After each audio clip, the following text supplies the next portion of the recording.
여러분 반갑습니다. 한 주간 잘 지내셨죠? 가을이면 사람들이 특히나 이렇게 농부를 생각할 때 이렇게 추수하는 계절이잖아요. 그래서 저희도 11월 달에 추수감사절을 준비하고 있는데요.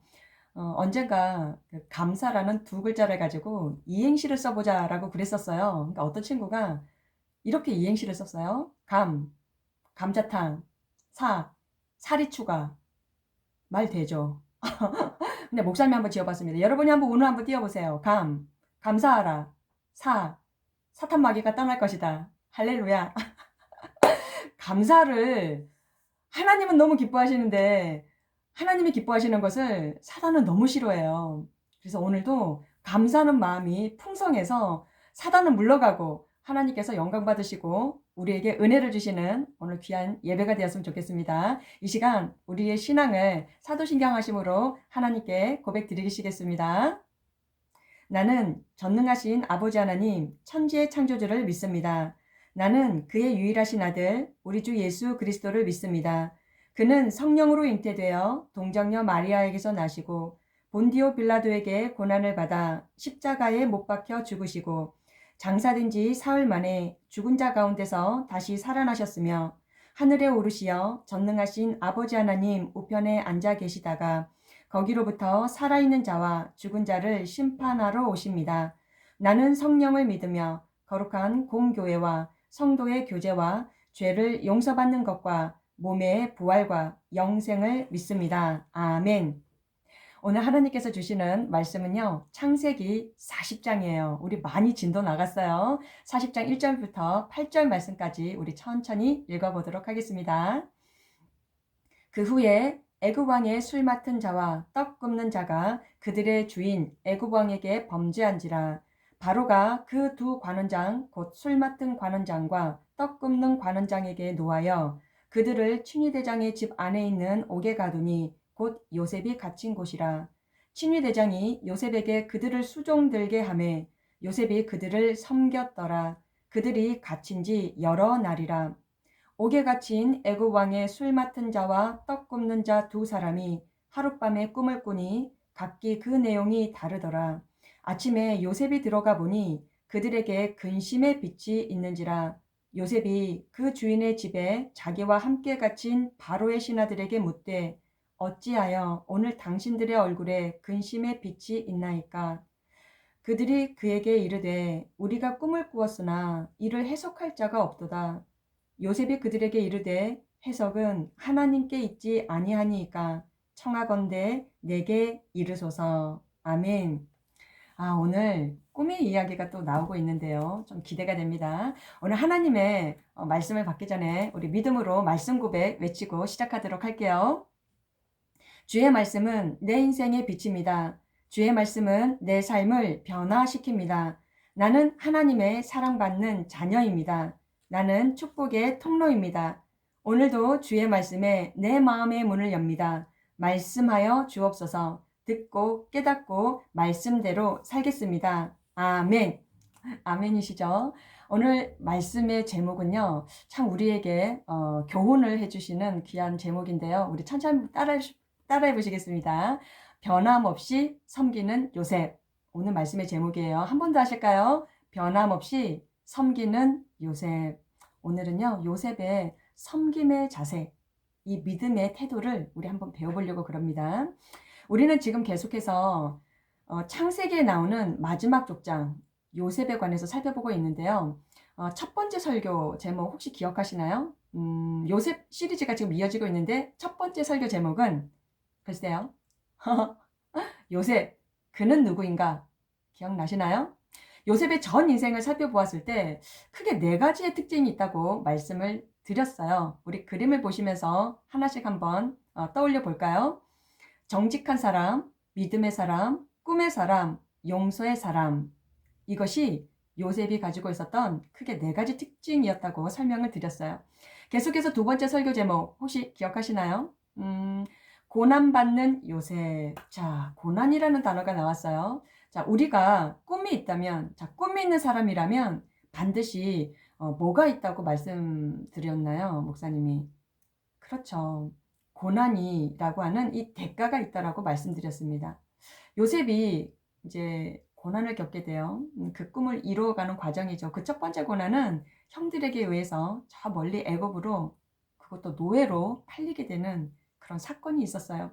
게다가 이제 요셉이 그 친위 대장 보디발 장군 집에 이제 노예로 들어갔잖아요. 아이고야. 그 집의 아내였던, 보디발 장군의 아내였던 그 여인에게 유혹을 당하게 돼요. 우리 지난주 설교 기억하시죠? 자, 세 번째 설교의 제목이 무엇이었던가요? 요셉은 어떻게 반응했습니까? 유혹을 이긴 요셉. 정말 다행이었어요.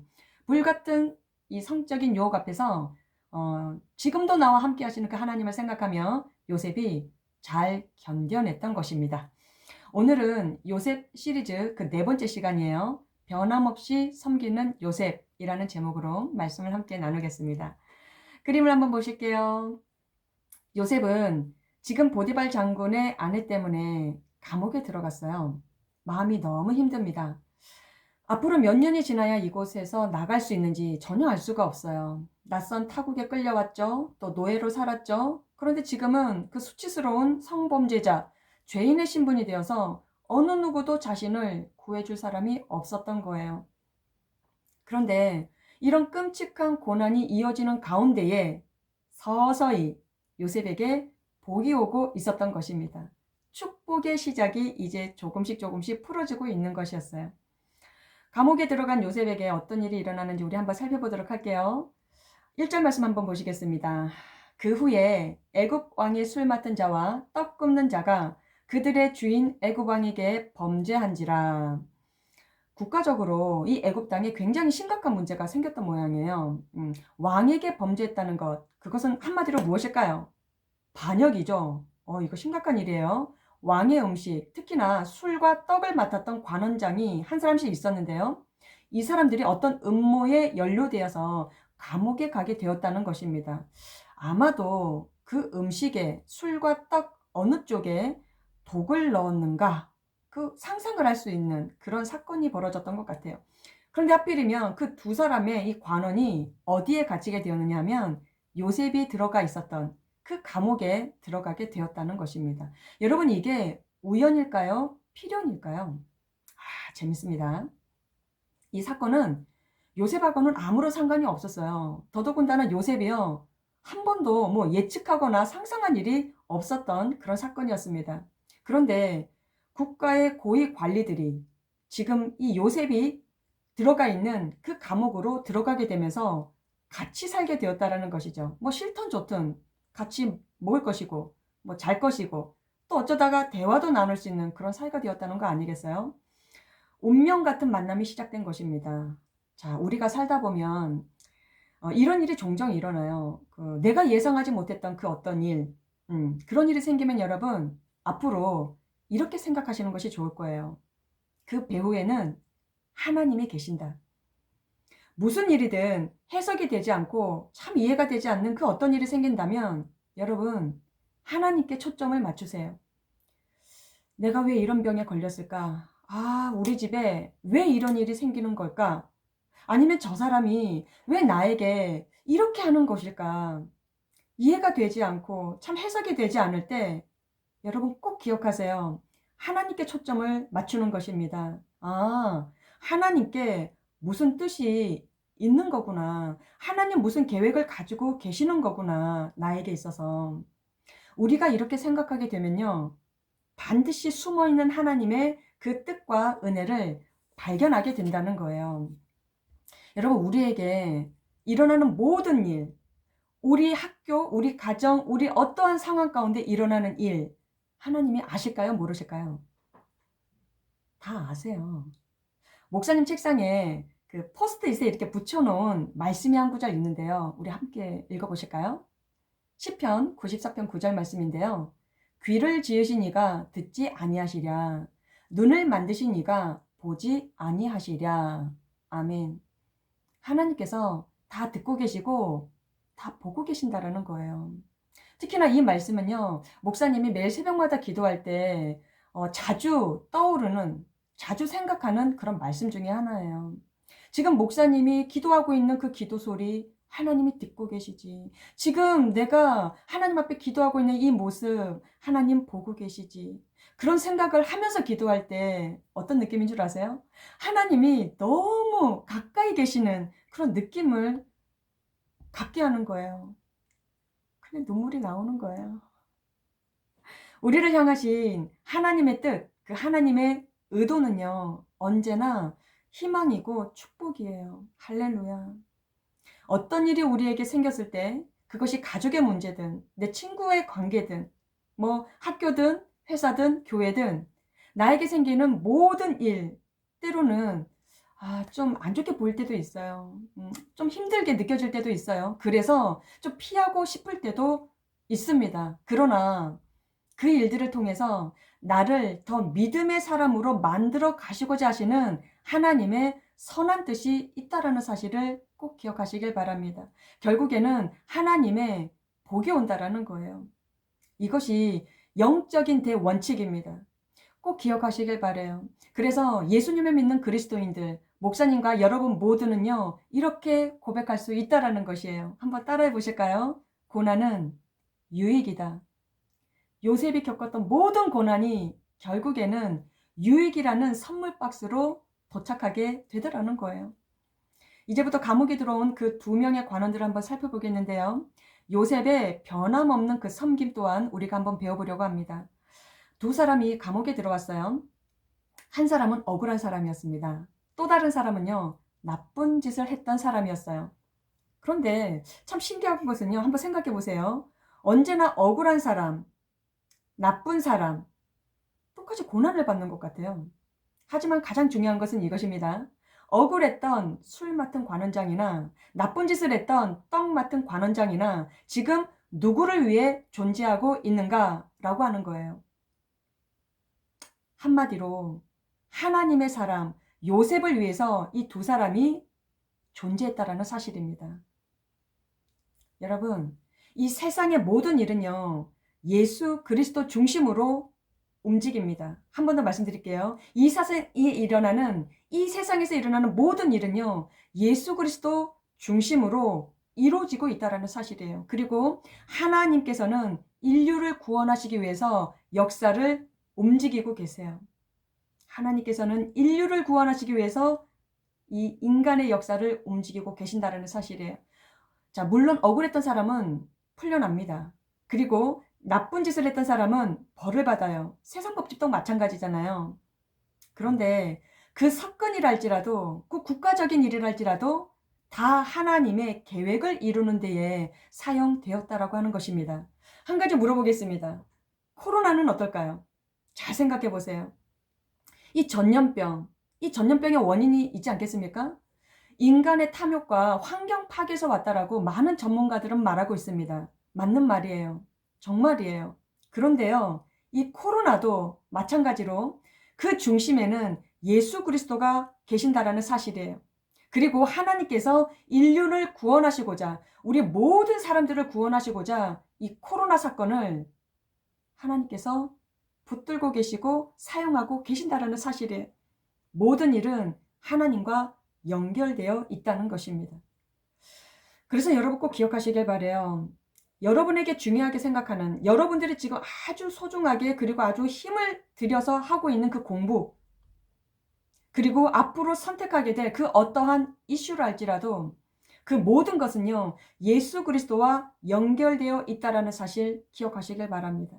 그래서 여러분의 인생이요, 하나님의 역사를 이루는 그 귀한 일에 모두가 쓰임받았으면 좋겠습니다. 몸이 건강하든 몸이 아프든 뭐 결혼을 하든 뭐 취업을 하든 그 어떤 일을 한다 할지라도 모든 초점이 하나님께 맞춰져 있다면 여러분 그것은요, 결국에는 복이 된다라는 사실이에요. 우리는 오늘 감옥에 들어온 이 2명의 관원을 보면서 하나님의 계획, 그 하나님의 섭리를 알 수가 있는데요. 한번 4절을 보시겠습니다. 친위 대장이 요셉에게 그들을 수종들게 하매 요셉이 그들을 섬겼더라. 그들이 갇힌 지 여러 날이라 라고 했어요. 감옥에 들어온 이 2사람이 아무리 죄수랄지라도 고위 관리였습니다. 그래서 요셉에게 수종을 들으라고 이야기했던 거예요. 그런데 자, 수종을 들라고 해서 뭐 도와줄 수는 있어요. 뭐 물 가져오라고 하면 물도 갖다 줄 수 있고, 뭐 필요하다 그러면 또 이렇게 줄 수 있는 것은 줄 수도 있었을 거예요. 그런데 성경은 이 요셉의 태도를 이렇게 표현하고 있습니다. 그들을 어떻게 했다고요? 섬겼더라. 이 섬겼다는 표현, 그저 뭐 적당하게 도와주었다, 뭐 이런 것이 아니었다라는 거예요. 섬겼더라. 요셉은 어떤 환경에서도 변함없었던 사람이었습니다. 좋은 환경이든 나쁜 환경이든 요셉의 태도는요, 변함없이 섬기는 사람이었다는 거예요. 너무 멋있지 않아요? 언제나 신실했고 언제나 진실했다라는 것입니다. 저는 여러분이 어디에서 무슨 일을 하든, 그것이 공부가 되었든 일이 되었든 교회에서 작은 청소가 되었든 그 어떤 것이 되었다 할지라도, 다른 사람이 알아주든 못 알아주든 다른 사람들이 보든 말든 그 일이 그저 나에게 주어진 일이라면 요셉처럼 변함없이 진실하고 성심을 다해서 섬기기를 간절히 바랍니다. 목사님도 그럴게요. 사람들은 자신이 어려울 때 다른 사람들을 잘 못 도와줍니다. 지금 자신이 먹을 것이 없어서 배가 고픈데 뭐 같이 굶고 있는 다른 사람 도와줄 수 없잖아요. 우리 다 그렇게 생각하죠. 당연하다 생각하잖아요. 그런데요, 참된 섬김은 자신이 남을 도와줄 수 있어서 섬기는 것이 아니라는 거예요. 그것과 전혀 상관없이, 때로는 나에게 별로 없어도, 때로는 내가 조금 힘들고 바쁘고 어려워도 그것과 아무 상관없이 그 사람을 생각할 줄 알고, 그래서 무언가를 내가 도울 수 있지 않을까, 그렇게 하는 것이 섬김이에요. 목사님이 서울에서 만나게 된 지영이라는 자매가 있습니다. 서울시립대학교 행정학과를 다니고 있었어요. 여러분, 저도 몰랐는데요. 서울시립대학교의 몇몇 과는 서울대학보다 굉장히 레벨이 높다는 것을 알게 되었어요. 그 중에 한 과가 이 행정학과라고 제가 들었어요. 뭐 지금은 어쩐지 모르겠는데. 근데 이 친구가 이제 4학년 말쯤 돼서 이제 회계사 시험을 쳤어요. 네, 떨어진 거예요. 뭐 그럴 수도 있겠다 치지만 아주 쟁쟁했던 그런 사람들도 많았고 이 친구도 실력이 좋았는데 떨어진 거예요. 그렇게 되면 저기 노량진 고시촌이라는 데가 있는데요. 거기에 다들 들어가서 그냥 죽기 살기로 뭐 1년이 되었든 3년이 되었든 뭐 때로는 뭐 5년 10년이 되었든 막 고시 공부하는 사람들이 대부분이에요. 국가 자격증, 회계사도 만만치 않은 자격증이거든요. 그런데 이 자매는요, 그 시험이 떨어졌다라는 발표한 날에 교회에 와서 이 저녁에 교회 식당에 들어가고 10명분의 볶음밥을 만들었던 거예요. 이 친구가 이 청년 리더였거든요. 우리로 말하면 뭐 우리 청년부로 얘기한다면 무슨 가족장이었어요. 근데 자기들 동기 모임과 본인이 그룹으로 있었던 이 가족원들하고 이제 식사를 하기로 약속했던 날이었다는데 본인이 직접 만들어서 대접하겠다고 했다라는 거예요. 그러면서 얼마나 샤인한지 앞치마를 메고 뚝딱뚝딱 썰고 막 볶고 막 접시에 담아내는데 예전에도 그랬어요. 평소에도 그랬거든요. 이 자매가 대학을 졸업하고 그 어렵다는 회계사 시험 공부를 도서관에 가서 혼자 공부했어요. 그때 마침 어머니가 암이셨거든요. 남원에서 올라오셨는데 서울에 진료받으러 가정형편이 그렇게 넉넉하지 않았어요. 그런데 이 친구가 매주마다 예배, 그리고 매주마다 하는 그 리더 훈련에 한 번도 빠진 적이 없는 거예요. 오히려 주변에서 걱정을 했어요. 저러다가 지영이 어떡하냐. 저 어려운 시험 해도 힘들 상황에 그렇다고 교회 오지 말라 소리도 못 하겠고, 그죠? 그런데 이 자매가요, 1년 만에 그 회계사 시험에 합격을 했어요. 참, 지금도 참 감격인데요. 우리나라 회계법인 회사 중에 빅3가 있거든요. 삼정 회계법인이라고 있어요. 그 유명한 회사에 지금 회계사로 근무를 잘하고 있습니다. 이 자매가 이것이 간증인데요. 뭐라고 얘기했느냐 하면 우리는 다른 사람을 섬기기 위해서 공부한다. 우리는 다른 사람을 위해서 존재한다. 라고 말하는 거예요. 여러분, 이것이 진정한 섬김이고 봉사입니다. 목사님은 그렇게 믿어요. 감옥에 들어간 이 두 사람, 어느 날 아침에 보니까 얼굴빛이 너무 어두운 거예요.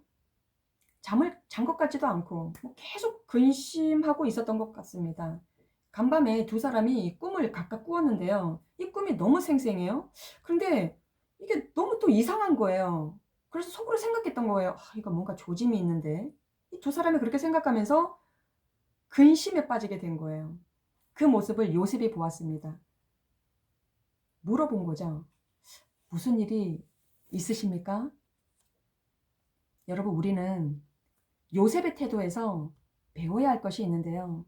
첫째로, 요셉은요, 근심하고 있는 사람의 얼굴을 볼 줄 알았고, 또 그들에게 관심을 보였다는 것입니다. 여러분, 우리가 사실 가족을 포함해서 하루에도 얼마나 많은 사람을 대하고 있습니까? 친구든, 뭐 동네든, 아니 교회든, 만나는 사람 제법 많죠. 그런데 정작 그들의 마음속에 있는 근심과 슬픔을 보지 못해요. 아니요. 오히려 우리는 그들에게 관심이 없습니다. 여러분의 가족, 그리고 친구, 자, 선생님들이라면 직장 동료, 이웃의 그 어떠한 사람, 그들 가운데, 나 참 죽고 싶다. 그런 마음을 가진 사람들이 있다는 것 알고 계세요? 요셉은 그 관원들의 근심을 볼 줄 알았고요. 그리고 관심을 가졌다라는 거예요. 그래서 내가 어떻게 하면 도와줄 수 있을까? 그래서 물어본 것이죠. 왜 그러시냐고. 무슨 일이 있는 거냐고. 여러분, 이것이 섬김이고 봉사입니다. 저는 여러분의 눈이 열려서 다른 사람의 필요가 보였으면 좋겠습니다. 그리고 이것은요, 사람에 대한 애정이고 관심이에요. 하나님께서 저와 여러분에게 그렇게 하시거든요. 끊임없이 관심을 가지시고 애정을 가지셔서 우리가 구할 때 가장 좋은 걸로 주시잖아요. 우리 아버지 되시니까. 우리가 그 아버지의 자녀로서 우리에게 그러한 사람에 대한 애정, 그러한 관심, 그래서 물어봐 줬으면 좋겠어요. 두 번째로 요셉의 태도에서 배워야 할 것은 우리 8절 말씀 한번 보시겠습니다. 요셉이 그들에게 이르되 해석은 하나님께 있지 아니하니까 청하건대 내게 이르소서. 여러분, 요셉이 하는 말을 잘 들어보면 꿈은 하나님께서 해석하신다. 그런 믿음이 있었다는 것. 다른 사람을 돕고 섬긴다는 것, 이것은 자신의 능력으로 되는 것이 아니라는 것을 요셉은 알고 있었어요. 나는 그저 하나님께서 쓰시는 통로라고 생각했던 것입니다. 만약에 내 힘과 내 열심으로 다른 사람을 섬길 수 있다라고 생각한다면 여러분, 나도 모르게 교만해집니다. 그래서 특별히 교회에서 열심히 봉사하고 섬기다가 섭섭한 일을 많이 당하고요. 결국에 원망하고 심지어는 교회를 떠나는 사람들도 있는 거예요. 결과적으로 요셉이 하나님의 지혜로 꿈을 해석해 주게 되는데요. 자, 술 맡은 관원은 억울했던 누명을 벗었어요. 그리고 결국에는 감옥을 나가게 되었습니다. 그리고 떡 맡은 관원은요. 이 사람이 진짜 죄를 졌던 모양이에요. 나쁜 일을 했어요. 결국은 죽게 되었습니다. 그때 요셉이 감옥을 나가게 된 이 술 맡은 관원에게 이런 부탁을 해요. 저기요, 감옥에 나가시거든 저를 좀 구해주세요. 바로 왕에게 꼭 제 소식을 좀 전해주세요. 제가 사실은 잘못한 게 없어요. 억울해서 들어왔습니다. 저를 지난 세월 동안 보셨으니 저 한 번만 기억해 주세요. 그런데 이 관원이 요셉을 까먹어 버린 거예요. 사람은 이런 겁니다. 지나가면 다 잊어요. 요셉은 감옥에서 그 술 맡은 관원장을 얼마나 눈 빠지게 기다렸을까요? 참 힘들었겠죠. 그런데요, 사람은 잊어도 하나님은 기억하고 계세요. 그러니까 걱정할 게 없어요. 하나님의 때가 있거든요. 하나님의 때가 되면 정말 하나님의 선한 방법으로 인도해 주신다라는 거 여러분 꼭 기억하시길 바래요. 여러분에게 그 어떤 문제가 있고 그 어떤 염려가 있다 할지라도 여러분 아무 걱정하지 마세요. 이건 목사님에게 하는 얘기입니다. 우리 기도하면 됩니다. 반드시 하나님의 때가 와요. 우리에게 가장 좋은 때는 아직 오지 않았습니다. 오늘 말씀 가운데 저와 여러분이 적용해야 할 것이 있는데요. 요셉은 자신보다 더 어려운 사람을 도왔다는 거예요. 여러분, 지금 코로나로 인해서 생각보다 어려워하는 사람이 많습니다. 어쩌면 여러분의 가족일 수도 있어요.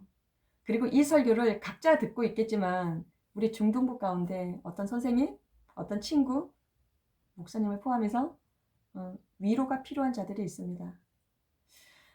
여러분, 몸이 아픈 사람은 몸이 아픈 다른 사람을 도와주세요. 기도해 주시고 문자라도 보내서 힘내라고 말해주세요. 돈이 없다면 다들 없나요? 돈이 없다면 나보다 좀 더 없는 사람을 생각해 주세요. 기도해 주시고 빵이라도 나눠주세요. 요셉 같은 은혜와 축복이 반드시 여러분에게 임하게 될 줄 믿습니다. 코로나로 인해서 점점 사람들이 메말라 가고 있어요. 국가적인 위기입니다.